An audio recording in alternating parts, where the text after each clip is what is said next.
ఈరోజు నాగర్ కర్నూల్ జిల్లా కేంద్రంలోని కలెక్టరేట్ ఆఫీస్లో బహుజన్ సమాజ్ పార్టీ ఆధ్వర్యంలో గత నెల అక్టోబర్ నెలలో జరిగినటువంటి తుఫాన్ అకాల కారణంగా పంట నష్టం జరిగినటువంటి రైతులకు ఎకరానికి 20,000 రూపాయలు తప్పకుండా ప్రభుత్వం చెల్లించాలని, అదేవిధంగా రాష్ట్రంలో ఫీజు రియంబర్స్మెంట్ పేద విద్యార్థులకు ఇచ్చేటువంటి చదువుకునేటువంటి ఎం ఫార్మసీ, తర్వాత బి ఫార్మసీ, బీటెక్, పాలిటెక్నిక్ ఈ కాలేజీలకు సంబంధించిన ఫీజు రియంబర్స్మెంట్లో దాదాపు 850 కోట్లకు పైగా ఇంకా పెండింగ్లో ఉండి ఇప్పటికే వాళ్ళు ఈరోజు కాలేజీలు బంద్ చేసిండ్రు.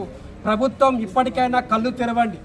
మీరు పెట్టినటువంటి హామీలు, మీరు చెప్పినటువంటి హామీలు ఓ పక్క నెరవేర్చలేరు. ఈ హామీలలో, ఈ ఎజెండాలో ఈ అంశం లేకున్నా బహుజన్ సమాజ్ పార్టీ నాగర్ కర్నూలు వేదికగా కలెక్టరేట్ ముందు మేము అడుగుతున్నాం. మీరు ఏదైతే తుఫానులో వచ్చినటువంటి ఆ తుఫాను బాధితులు పంట నష్టం 20,000 రూపాయలు ఎకరానికి ఇవ్వాలి. అదేవిధంగా ఫీజు రియంబర్స్మెంట్ పేద విద్యార్థులకు ఇవ్వాలని తెలియజేస్తున్నాం. అదేవిధంగా ఈ జిల్లా కలెక్టరేట్లో కొన్ని డిపార్ట్మెంట్లు, మత్స్యకార డిపార్ట్మెంటు, ఇంకా కొన్ని డిపార్ట్మెంట్లు గ్రూప్ 1 ఆఫీసర్ల మీద కూడా ఇక్కడ ఉన్నటువంటి కాంగ్రెస్ పార్టీ నాయకులు హరాస్మెంట్ చేస్తున్నారు. దీన్ని కూడా మేము తీవ్రంగా ఖండిస్తున్నాం. ఒకవేళ మహిళల పైన, గ్రూప్ 1 ఆఫీసర్ల పైన మీరు ఈయన అసాంఘిక కార్యక్రమాలు, హరాస్మెంటు, అసల్ట్ ఇవన్నీ చేస్తే మిమ్మల్ని బహిరంగ కోర్టులో పెడుతుంది బహుజన్ సమాజ్ పార్టీ అని తెలియజేస్తున్నాం. ఇక్కడ ఉన్నటువంటి జూపల్లి కృష్ణారావు కూడా తెలియజేస్తున్నావు.